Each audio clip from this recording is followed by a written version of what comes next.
À medida que a liberdade política e econômica diminui, a liberdade sexual tende a aumentar proporcionalmente. E o ditador fará bem em incentivar essa liberdade. Ajudará a reconciliar seus súditos com a servidão, que é o seu destino. Admirável Mundo Novo, Aldous Huxley. Admirável Mundo Novo ou 1984? De qual dessas distopias totalitárias nos aproximamos mais?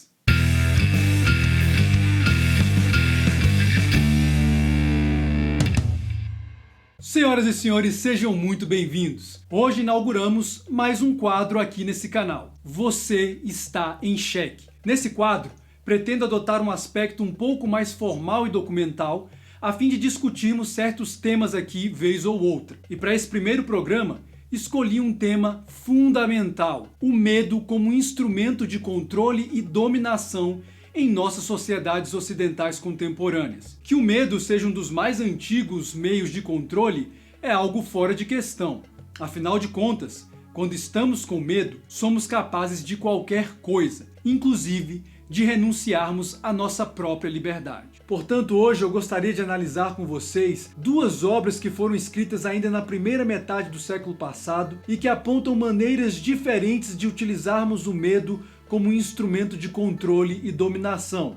Admirável Mundo Novo, de Aldous Huxley, e 1984, de George Orwell. Embora sejam romances bastante conhecidos, sei que muitos de vocês podem não estar familiarizados com eles. Portanto, farei uma breve análise dessas obras a fim de contextualizá-los. Deixo claro aqui não se tratar de uma resenha, mas tão somente de um recorte dentro delas a partir do assunto que pretendo abordar aqui, ou seja, o medo como instrumento de dominação e controle. É fundamental, ao lermos romances como Admirável Mundo Novo e 1984, termos em mente não estarmos diante de obras meramente ficcionais. Estamos, na verdade, diante de projetos políticos e de poder que foram pensados há muito. Sei que a premissa de que existem projetos de poder intergeracionais não é aceita unanimemente, tendo quem a considere teoria da conspiração. Todavia, mesmo diante de tal ceticismo, é impossível ler obras tais como as aqui tratadas, conhecendo a vida de seus autores e suas ligações políticas, e não percebermos grandes coincidências entre o que elas previram e o que está paulatinamente acontecendo nas sociedades ocidentais hoje em dia. Uma questão interessante é que muita gente lê a obra desses caras e às vezes ignora aspectos importantes da vida deles. Por exemplo, muitas pessoas desconhecem o fato de que Aldous Huxley fazia parte de uma proeminente família de intelectuais e cientistas britânicos, tais como seu avô, o famoso Thomas Huxley, fervoroso darwinista e quem teria criado o termo agnóstico. Um outro parente famoso de Aldous era seu irmão, Julian Huxley, um dos fundadores da Unesco e declarado eugenista. George Orwell, por sua vez, pseudônimo de Eric Arthur Blair, também teve sua vida envolvida em certas controvérsias. Por exemplo, para alguns, ele seria um comunista infiltrado. Para outros, apenas um social-democrata que tinha aversão a sistemas totalitaristas. Por fim, algo que pouca gente sabe sobre ele é que, ao menos durante um período de sua vida, ele teria trabalhado para o Serviço Secreto Britânico, tendo inclusive elaborado uma lista de pessoas que ele considerava subversivas. Seguindo uma ordem cronológica, iniciamos nossa análise com o Admirável Mundo Novo, de Aldous Huxley, publicado em 1932. Embora o romance tenha sido escrito na década de 30 do século passado, é impressionante notar quantos fatos sociais foram previstos na obra em um período no qual os mores sociais ainda os tornava impensáveis. Quem ler o romance encontrará nele o germe de uma eugenia praticada por meio de manipulação genética, métodos anticoncepcionais, tecnocracia, normalização de algo a respeito de que não posso falar aqui na plataforma, uso de drogas como instrumento de controle social, liberação sexual das mulheres, dentre outras pautas. Ao falar de um tal cinto malthusiano que continha pílulas que as mulheres utilizavam para controle de natalidade, bem como sobre a liberação sexual delas, Huxley antecipa em pelo menos 30 anos fatos que só aconteceriam na década de 60, isto é, a criação da pílula anticoncepcional e a revolução sexual. O cenário do livro é um futuro altamente tecnocrático, onde a sociedade é regida pela ciência laboratorial. Nesse universo, o sofrimento praticamente foi extirpado da humanidade por meio de um rígido controle social levado a cabo desde o nascimento do indivíduo. Os humanos agora são concebidos em laboratório e não mais em ventres maternos. Ademais, ainda em sua fase embrionária, por meio de manipulação genética, é definido o papel que ocuparão na sociedade, existindo assim diversas classes, tais como alfas, betas, gamas, etc. Os alfas são os responsáveis pela condução da sociedade, enquanto as demais classes exercem papéis secundários de acordo com a hierarquia. Outra característica marcante nessa sociedade é a economia sexual. Desde crianças, as pessoas são estimuladas ao máximo a terem uma vida sexual promíscua e hedonista, vendo no sexo uma atividade recreativa qualquer, que deve ser praticada com o maior número de parceiros possível. Até certo ponto, há uma neutralidade dos sexos, indo além da própria ideia de igualdade, como é defendida pelo feminismo hoje. A castidade é considerada um sinal de fraqueza moral, bem como o estabelecimento de qualquer vínculo mais profundo.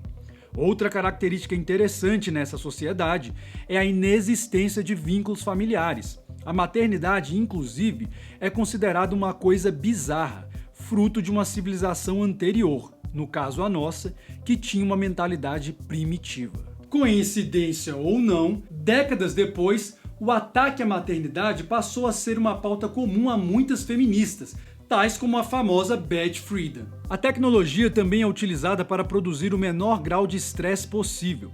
As pessoas não envelhecem por causa de substâncias aplicadas em seu organismo, que fazem com que todos morram de velhice, mas com o corpo e o rosto de pessoas jovens. O entretenimento, tal como a música, cinema e esportes também, são utilizados como instrumento de condicionamento desde a infância, para que toda a agenda e valores tecnocráticos sejam introjetados no cidadão logo do berço. Ou seja, é uma sociedade na qual as pessoas não precisam ficar perdendo tempo pensando, pois as coisas funcionam como em um imenso laboratório ou fábrica, onde tudo já está previamente ajustado, cabendo a cada um apenas cumprir o seu papel nessa engrenagem. É uma sociedade na qual as pessoas são condicionadas a serem felizes e a aceitarem de bom grado tudo o que lhes é ordenado, sendo praticamente impossível haver insurgência, pois os cidadãos são condicionados desde a infância a jamais questionarem nada, aprendendo que questionar traz sofrimento e angústia. Daí, as pessoas sempre utilizarem frases prontas para a solução de qualquer problema. Por fim, funcionando como uma espécie de recompensa e fuga da realidade, existe o soma, uma droga estimulante dada aos cidadãos para que a utilizem quando forem assaltados por qualquer sentimento de tristeza ou ansiedade, ou mesmo de modo recreativo, levando-os para o mundo da alegria e fantasia, onde não existe dor ou tristeza, onde tudo é perfeito. Paralelamente à existência dessa sociedade tecnocrática, existe uma reserva onde vivem os denominados selvagens, no caso, pessoas que vivem exatamente como nós vivemos hoje, mas que eram considerados seres primitivos e, portanto, isolados. Mas não vou entrar em pormenores aqui, pois, como disse, meu objetivo não é fazer aqui uma resenha desses livros, mas tão somente um recorte específico. Entretanto, um dos selvagens, deve ser dito, desempenha um papel fundamental ao longo da obra. Já em 1984, escrito em 1948 por George Orwell, temos uma sociedade muito mais sombria e sinistra. Nessa obra, o totalitarismo é muito mais explícito do que em Admirável Mundo Novo, onde o aspecto tecnocrático disfarça o controle. Crítico ferrenho de regimes totalitários e do comunismo como foi aplicado na União Soviética, Orwell descreve uma sociedade rigidamente controlada por meios violentos e opressores praticados pelo Estado em nome do Big Brother, que ficou conhecido em língua portuguesa como Grande Irmão, embora a expressão no inglês se refira mais comumente ao irmão mais velho. Aliás, diga-se de passagem, o famigerado programa mundial de televisão Big Brother é inspirado nessa obra, o que torna ainda mais bizarro o apreço que muita gente tem por ele. Em 1984, os cidadãos são levados a desenvolver uma verdadeira adoração ao Estado, na pessoa do Grande Irmão, que une a todos. Por mais desgraçadas e miseráveis que sejam as condições nas quais a maioria das pessoas vive, tudo se justifica pela vitória e glória que hão de vir após derrotarem seus inimigos externos, que a maioria sequer conhece, apenas ouvindo falar. Aliás, há nessa sociedade um momento do dia chamado 2 minutos de ódio, no qual os televisores oficiais espalhados por toda a cidade exibem pessoas que devem ser objeto de ostracismo e ódio social, gerando uma verdadeira catarse por meio desse expurgo. A vigilância dos cidadãos é constante, inclusive dentro de suas casas, com o auxílio da tecnologia. As chamadas teletelas estão por todo lugar, inclusive dentro das casas, vigiando os indivíduos e se comunicando com eles, chamando a atenção no caso de qualquer infração às leis do partido. A ninguém é dado questionar a autoridade do Partido Socialista Inglês, mesmo que as evidências frequentemente neguem a ideologia do partido. Para assegurar sua hegemonia, o partido dispõe de diversos ministérios que se ocupam do controle da população. No Ministério do Amor, por exemplo, os dissidentes são levados para serem interrogados e torturados até serem novamente conduzidos à adoração do partido. O Ministério da Fartura é responsável por divulgar os avanços sociais e econômicos do país, embora todos os seus recados, divulgados pelo rádio e nas televisões oficiais, sejam sempre anunciando reduções e cortes de alimentos, vestimentas e outros víveres, tudo em nome do bem comum e da guerra contra o inimigo. Mas sem dúvida alguma, o ministério mais famoso de todos é o Ministério da Verdade, no qual, inclusive, os dois protagonistas do romance, se é que podemos chamá-los assim, trabalhavam. Esse ministério é responsável pelo controle da informação que circula na sociedade, e embora tenha o nome de Ministério da Verdade, ao longo de toda a trama, fica evidente o quanto o órgão cria, manipula, distorce e reescreve a história e a verdade o tempo inteiro, a seu bel prazer, de acordo com a conveniência do momento. Desse modo, algo que era uma verdade absoluta na semana anterior, na semana seguinte, pode tornar-se a maior mentira e enganação de todos os tempos, sendo exigido dos cidadãos que acreditem e defendam a ideia como se fosse uma verdade absoluta que sempre existiu. Para levar a cabo essa tarefa, os cidadãos são condicionados de diversas maneiras, adotando comportamentos que os levam a se acostumar a esse regime. Existem, por exemplo, os chamados crime-ideia, ou seja, crimes ideológicos ou de pensamento. Noutras palavras, o próprio pensamento pode ser criminalizado. Há também o chamado sujeito bem-pensante, ou seja, aquele que pensa exatamente como o partido espera que todos pensem.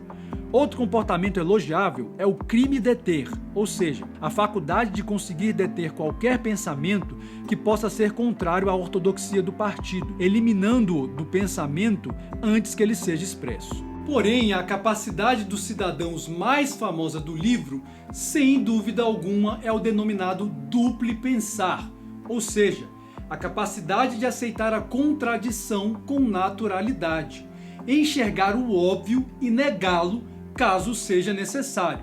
Para usar um exemplo do livro, é compreender que 2 mais 2 pode ser 5, caso o partido exija isso. E tem uma coisa, o partido exige que você acredite nisso de coração e não apenas da boca para fora. Há ainda nessa sociedade a chamada novilíngua, quer dizer, uma língua que visa limitar seu léxico o máximo possível, objetivando eliminar quaisquer diferenças e diversidade, empobrecendo-a ao extremo, reduzindo a linguagem progressivamente a palavras neutras e sem sentido complexo.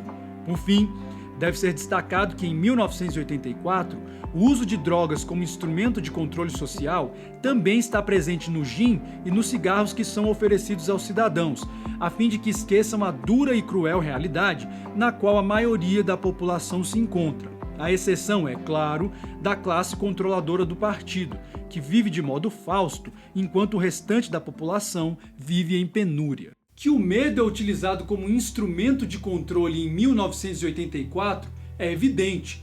Afinal de contas, em caso de dissidência, havia tortura, prisão e até mesmo a morte. Entretanto, em relação a Admirável Mundo Novo, alguém pode objetar que o medo como instrumento de controle não é algo que fica muito claro. Aqui temos que aprofundar um pouco mais essa questão. De fato, em Admirável Mundo Novo, o medo tem um caráter muito mais sutil e filosófico do que em 1984.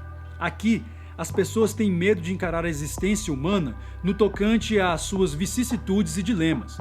O envelhecimento é visto como algo horrível e que deve ser evitado. A castidade e o respectivo autocontrole que ela exige é algo indesejável, pois impede a imediata obtenção de prazer. As pessoas têm medo de pensar, pois isso pode ser algo doloroso. Como disse Rousseau certa vez, o devaneio me descansa e me diverte. A reflexão me cansa e me entristece. Por isso, desde a infância os seres humanos são condicionados a não pensar e a ter respostas prontas para tudo. A sociedade é fabricada e segmentada em alfas, betas e gamas, porque assim é mais fácil que cada um aceite seu papel social sem questionamento, afastando assim um temor de que uma natureza humana livre acabe gerando o caos social. Caso nenhuma dessas situações consiga manter os indivíduos sob controle, há o soma, a droga que possibilita ao indivíduo uma fuga da realidade, a fim de que ele não tenha que encarar os infortúnios da vida. Percebe-se assim que o medo em Admirável Mundo Novo é, em última análise, um medo de si mesmo, um medo de aceitarmos o sofrimento como um fator inevitável em nosso desenvolvimento e que faz parte da existência humana.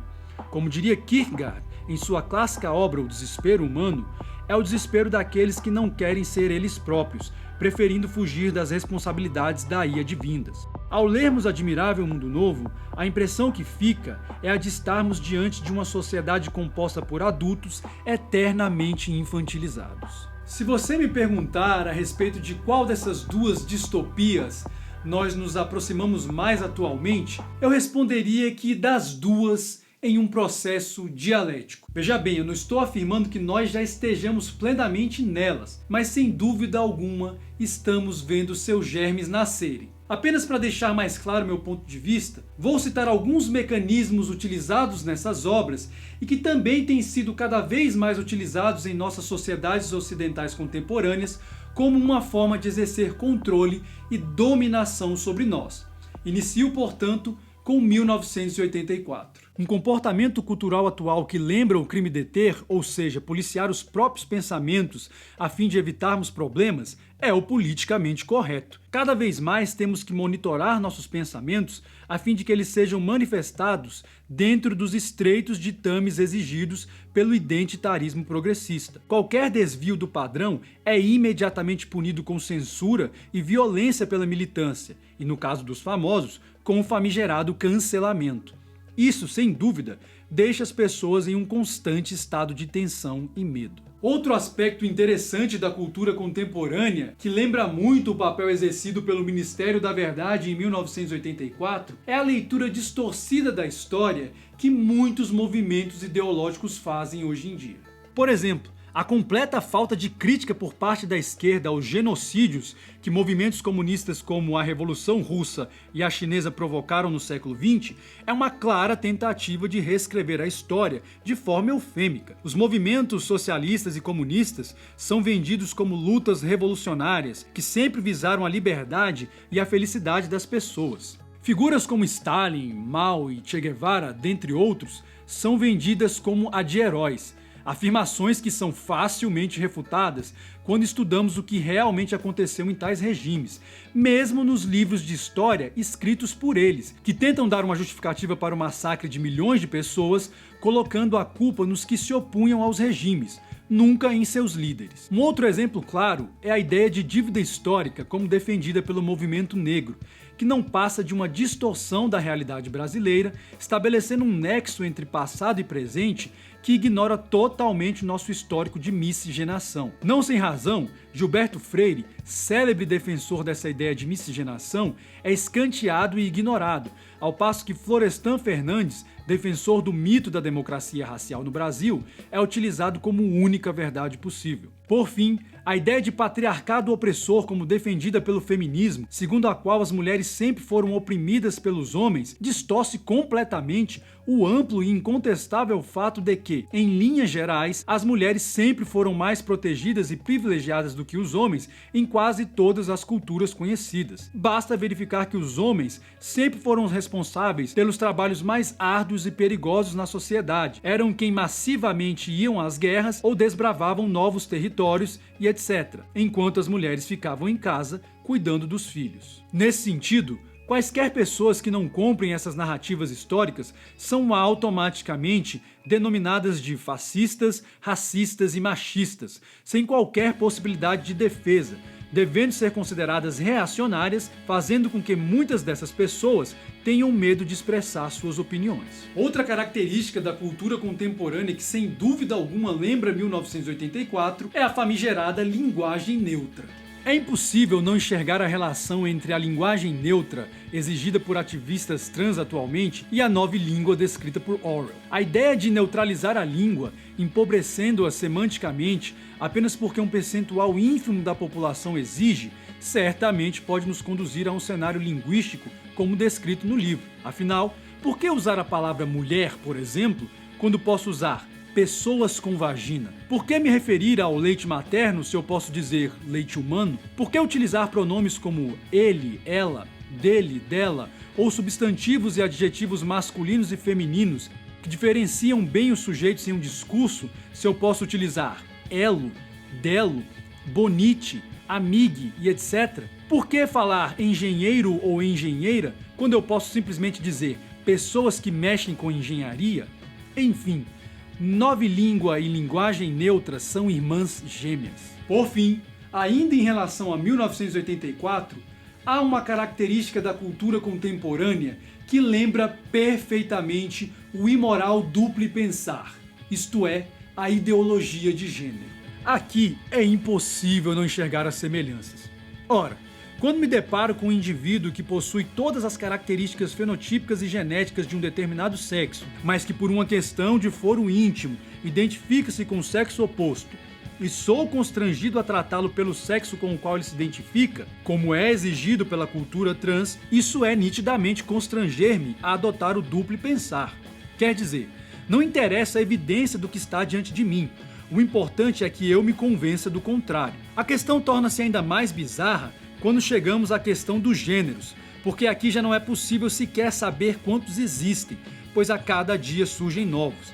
Além do mais, caso você que se define como heterossexual não aceite se relacionar com uma pessoa trans do sexo oposto, será fatalmente taxado de transfóbico e sofrerá toda a hostilidade merecida por parte da militância. O que é o super hétero e por que ele é prejudicial para todas as mulheres em geral? Super hétero é uma orientação criada nos Estados Unidos que acolhe homens que só se atraem por mulheres verdadeiras, que segundo eles, não incluem as mulheres trans. Basicamente, eles criaram uma orientação para justificar a transfobia deles, porque não se relacionar com uma pessoa só porque o sexo dela não bate com o gênero dela é preconceituoso sim. Sem contar que eles estão reduzindo todas as mulheres a uma mera genitália.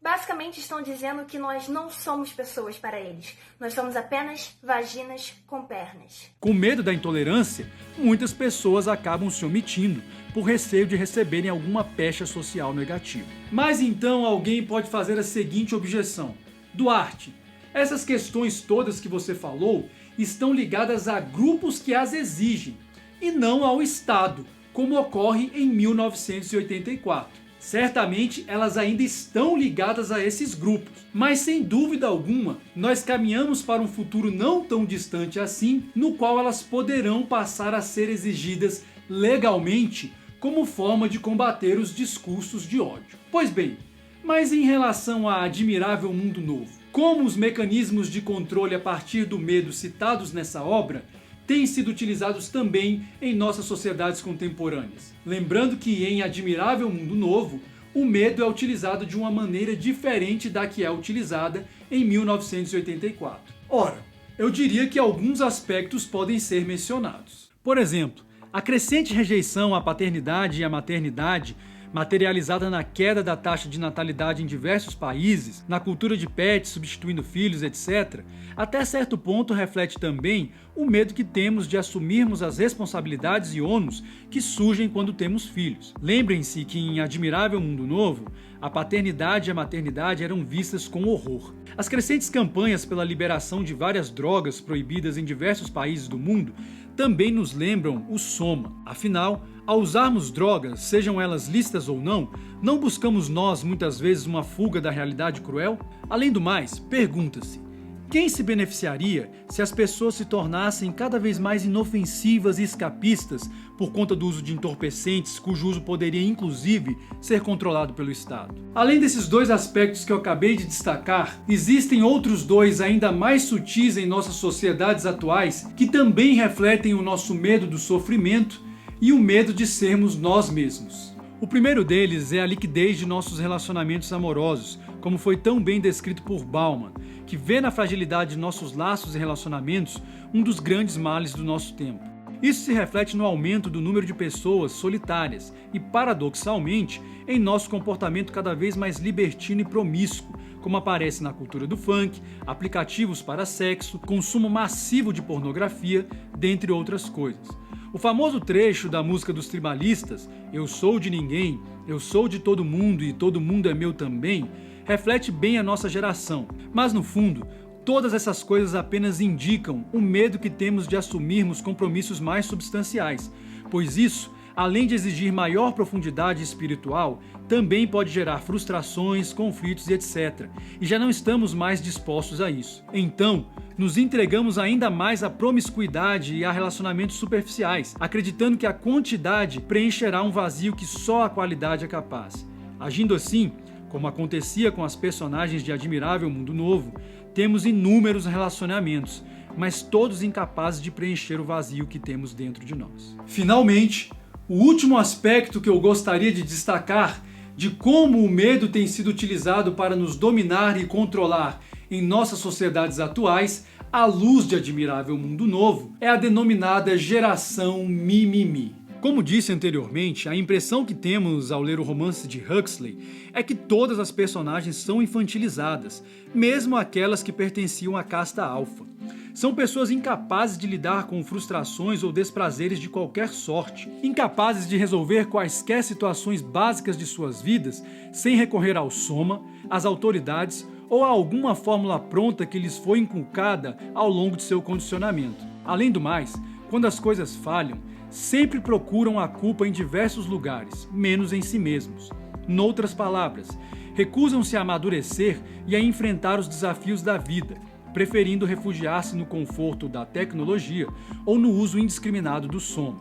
Bom, tal descrição, encaixando-se perfeitamente na geração atual de homens e mulheres no Ocidente, não me parece mera coincidência. E aqui não quero limitar a denominada geração mimimi à geração Z, mas incluo também muitos indivíduos da minha geração, a dos millennials, bem como da geração de meus pais, a dos boomers. Sim, somos pessoas com medo de encarar a vida com todas as suas vicissitudes e virtudes, vitórias e derrotas, felicidades e tristezas. Somos mimados o tempo inteiro, queremos transferir nossas responsabilidades para alguém ou algo, sejam nossos pais, a sociedade ou o governo, que nunca estão dispostos a nos dar o que merecemos. Assim como a geração de Admirável Mundo Novo, somos uma geração que tem cada vez mais medo de encarar a vida e amadurecermos, e por isso preferimos viver em um eterno estado infantil, pois assim sempre teremos a quem culpar por nossos fracassos e frustrações. Isso, todavia, longe de nos satisfazer, apenas nos faz mais dependentes daqueles que se dispõem a alimentar nossa fraqueza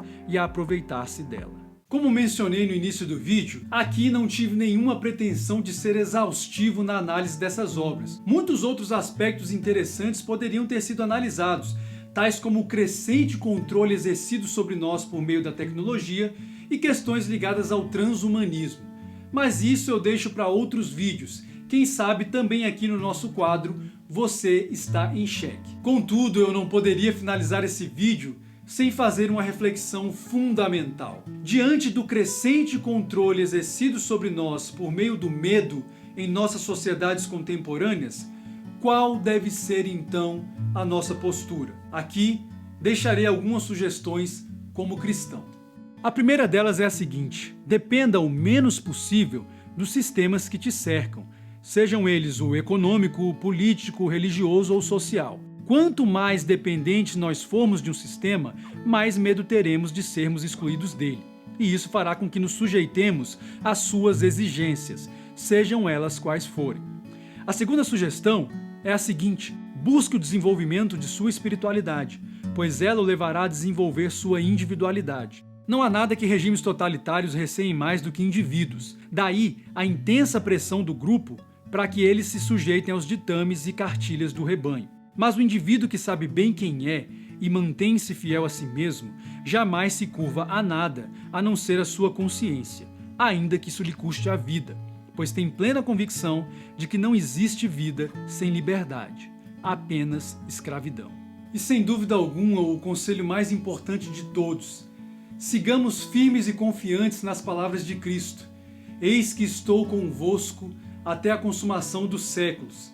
E como nos lembra João, o verdadeiro amor lança fora todo medo. Seja por meio de coação moral ou mesmo física cada vez mais crescente a ser exercida contra nós, também devemos nos lembrar daquilo que o salmista disse certa vez: por amor a ti, somos entregues à morte todos os dias. Aqui então cabe o lugar comum do idealismo universal. Eles podem até tocar nossos corpos, jamais nossas mentes. Chegará um momento em que pessoas autênticas serão perseguidas simplesmente por dizerem a verdade. Mas quando você finalmente compreende que a verdade e a fidelidade a si mesmo são os seus bens mais preciosos, já não há o que temer, nem mesmo a morte. Eu iniciei esse vídeo com uma frase do Huxley e o finalizo com uma frase de Orwell: quanto mais a sociedade se afasta da verdade, mais ela odeia aqueles que a revelam. Lembrando-se sempre de uma coisa: o movimento de uma única peça pode definir um jogo inteiro. Até a próxima e que Deus nos abençoe.